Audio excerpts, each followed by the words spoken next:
Assalamualaikum warahmatullahi wabarakatuh. Kembali lagi dengan saya Nina Diaviranti di setoran mingguan video di channel RSP. Pada kesempatan kali ini aku akan membahas tentang material untuk mengisi dinding pada bangunan.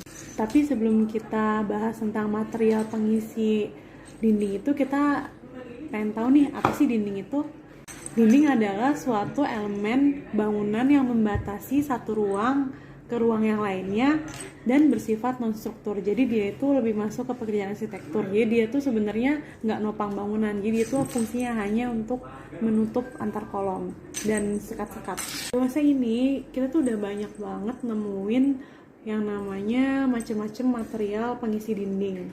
Kan dulu cuma ada bata merah doang kan. Bahkan dulu mungkin ada yang dari daun-daun, tapi sekarang biar lebih nyaman itu ada beberapa material pilihan yang cocok untuk mengisi dinding rumah kamu. Emang apa aja sih material pengisi dinding itu? Yang pertama itu ada material bata merah.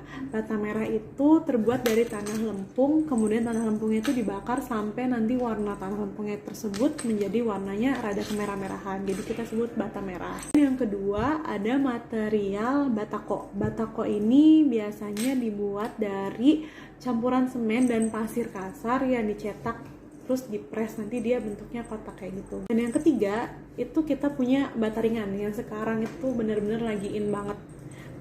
Bata ringan itu dibagi menjadi dua, yaitu yang AAC atau Autoclave Aerated Concrete, atau yang kedua itu CLC atau Cellular Lightweight Concrete.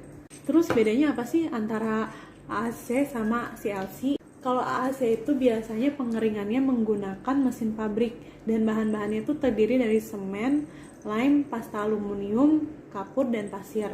Sedangkan untuk CLC itu biasanya pengeringannya secara alami gitu, kayak dari matahari aja dikeringin, dicetak dikeringin secara alami, dan bahan-bahannya itu dia dari semen, pasir, dan ada busanya. Jadi senyawa busa gitu biar bisa ngisi rongga-rongganya. Terus Milan itu kan kita dibagi menjadi dua perumahan ya. Yang pertama itu yang menggunakan bata merah dan yang kedua itu menggunakan hebel. Jadi kita akan fokus ke bata merah dan hebelnya. Biasanya ukuran bata merah itu panjangnya 20 cm, lebarnya 10 cm, dan tingginya itu 5 cm. Nanti untuk nyusun bata merahnya kita butuh mortar atau pengisi siar itu biasanya dari semen pasir, dan semen pasirnya itu biasanya lebih tebal dari biasanya. Jadi bata merah, siar, semen pasir, kemudian bata merah lagi baru direkatan gitu. Dan untuk 1 meter persegi dinding kita itu membutuhkan sekitar 70 buah bata merah.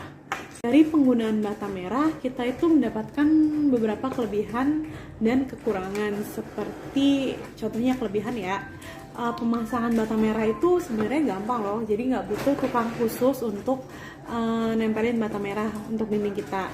Kemudian pengangkutannya mudah karena tinggal dibawa, kita bisa langsung bawa langsung banyak gitu. Dan untuk harga bata merahnya sendiri, material bata merahnya sendiri itu lebih murah biasanya. Kemudian untuk bata merah itu dia bersifat tahan panas dan api. Tetapi dari kelebihannya tersebut kita tuh mempunyai beberapa kelemahan untuk bata merah atau kekurangan. Yaitu yang pertama, susurannya itu kurang rapi. Yaitu kan kayak setengah bata atau berapa bata itu kayak kurang rapi.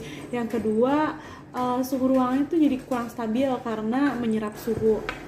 Yang ketiga, siarnya itu besar, jadi pemakaian mortar untuk merekatkan bata ringan itu lebih banyak. Kemudian untuk waktu pemasangannya juga cukup lama karena satu karena dia juga tebel, lebarnya sedikit, lebarnya nggak sepanjang, cuma 20 cm gitu.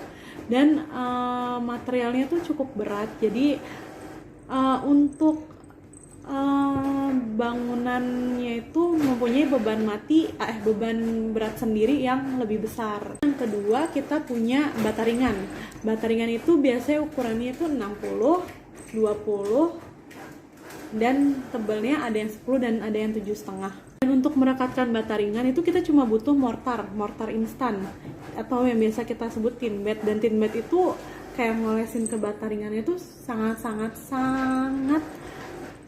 tipis, itu sekitar 3 mili juga kita udah bisa nempelin antar bata ringannya itu. Dan untuk membuat 1 meter persegi dinding kita itu cuma butuh 8 buah bata ringan, jadi itu lebih sedikit aja ngangkut-ngangkutnya, jadi cuma kita butuh 8 nih untuk 1 meter persegi.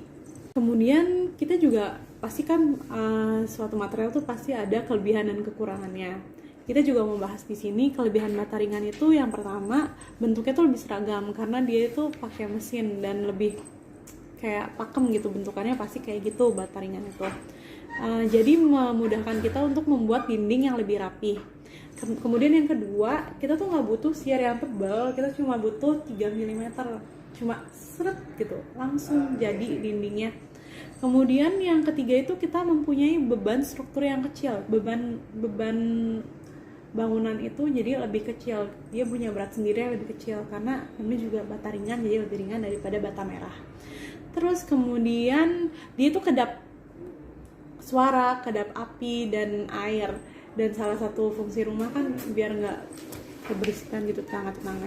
Dan yang bagusnya lagi dalam bata ringan itu kan biasanya bata ringan itu bisa menyesuaikan bentuknya mau gimana aja, kita bisa gergaji bata ringannya. Nah, waste dari bata ringannya ini bisa dipakai lagi, jadi bener-bener waste-nya tuh sangat sedikit untuk bata ringan, jadi malah kelebihannya bisa kita gunakan lagi ya, jadi lebih murah sih kehitungannya. Walaupun kita punya kekurangan bata ringan, yaitu yang pertama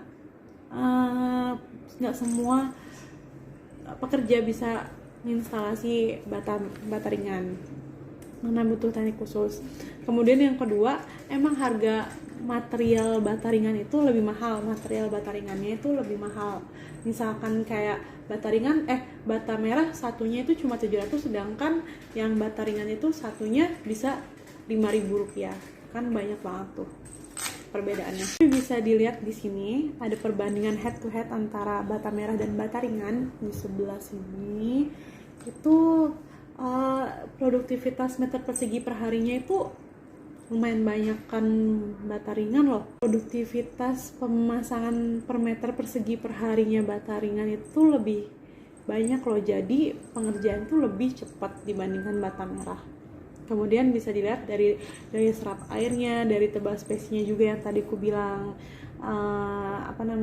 lem hebelnya itu nggak terlalu tebal kayak bata merah. Kemudian dari berat juga sih, lihat tuh hampir setengahnya. Kemudian untuk insulasi panas bisa dilihat di sini dia lebih adem dan ketahanan terhadap apinya, dan begitu juga kekuatannya yang hampir 2 kalinya. Jadi sebenarnya bata ringan itu emang materialnya mahal, cuma setelah menjadi satu satuan dinding itu malah jatuhnya lebih murah karena dia nggak perlu semen pasir lagi untuk ngisi atau buat ngerekatin. Jadi cuma butuh tin bed yang satu sak tin bed itu biasanya bisa ngerjain buat 16 meter persegi dinding. Jadi itu sangat-sangat ekonomis sih menurut saya. Walaupun jadi ya saling melengkapi lah. Kalau misalkan emang materialnya mahal tapi lemnya itu nggak butuh banyak, jadi kita bisa efisiensi dari situ. Jadi sebenarnya untuk pemilihan material tuh biasanya orang-orang udah biasa pakai hebel ya, apalagi di pemukiman kayak di Jakarta dan gedung-gedung tinggi dan sebagainya, karena sebenarnya lebih murah dan lebih cepat pemasangannya. Jadi di sini kenapa kemarin terus Milan ganti dari bata merah ke bata ringan, karena seperti yang telah kita jelaskan tadi dan aku jabarkan tadi, bisa dilihat dari segi kekuatan, dari segi kecepatan penginstalan dan lain-lain tuh emang lebih juara sih. Jadi why not ganti ke hebel gitu. Sekian dari saya. Kalau misalkan ada hal yang mau ditanyakan seperti biasa, catch me up di ruangan purchasing. Sekian dari saya. Wassalamualaikum warahmatullahi wabarakatuh. Bye.